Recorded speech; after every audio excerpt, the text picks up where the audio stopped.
नाज़रीन, अवामी न्यूज़ में खबरन जो सिलसिलो जारी है। इन वक्त असीं तव्हांखे रानीपुर का खबर दींदा हलूं तो रेलवे स्टेशन ते अवामी एक्सप्रेस और सखर एक्सप्रेस जा स्टाफ बंद करण खिलाफ शहरन जो एहतजाज मुज़ाहिरो रेलवे के वफ़ाकी वज़ीर का ट्रेन जा स्टाफ बहाल करण जो मुतालबो इन हवाले से पेश है। रानीपुर में अवामी न्यूज़ के रिपोर्टर नदीम शेख जी रिपोर्ट।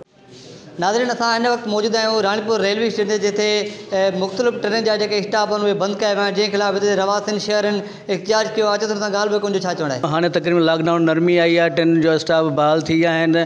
उन हवाले सां आसपास जे स्टेशन ते ट्रेनूं ॿियनि जो रानीपुर रेलवे स्टेशन खे जेको आहे नज़रअंदाज़ कयो वियो आहे।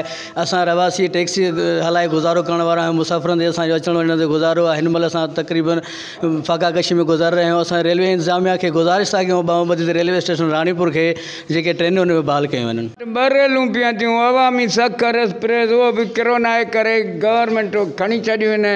हिन वक़्तु ॿुधो आहे गंबट बि बीहे थी, सेठाना बि ॿिन्ही जा स्टाफ थिया आहिनि।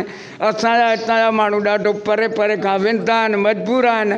ऐं महिरबानी करे इन्हनि ॿिनि रेलुनि जो स्टाफ असांखे बि ॾिनो वञे त ॾाढी महिरबानी थींदी। असांजो अर्ज़ु आहे शेख रशीद वज़ीर खे त असांखे ॿ रेलियूं ॾिनी वञनि। नाज़रीन, तव्हां हितां जे रवासिन ऐं शहरनि जूं ॻाल्हियूं ॿुधियूं, जो चवणु आहे त कोरोना वायरस जे करे हिते ट्रेन जा स्टाफ जेके बंदि कया विया, उनखां पोइ कोरोना वायरस लॉकडाउन में नरमी खां पोइ जेके स्टाफ बहाल कया विया आहिनि। गंबट ऐं सेठा जा ॿियनि जे रेलवे स्टेशन जेके आहिनि उते स्टाफ बहाल कया विया आहिनि, पर रानीपुर में जेको रेलवे जो ट्रेन जो स्टाफ आहे उहो बहाल न कयो आहे। मुतालबो कयो आहे त रानीपुर में ट्रेन जा स्टाफ बहाल कया विया आहिनि, जीअं असां सस्तो सफ़र करे सघूं। जी वधीक ख़बरनि ऐं तफ़सील जे लाइ विज़िट कयो असांजी वेबसाइट awamiNewsHD.com ऐं ॾिसंदा रहो अवामी न्यूज़ HD।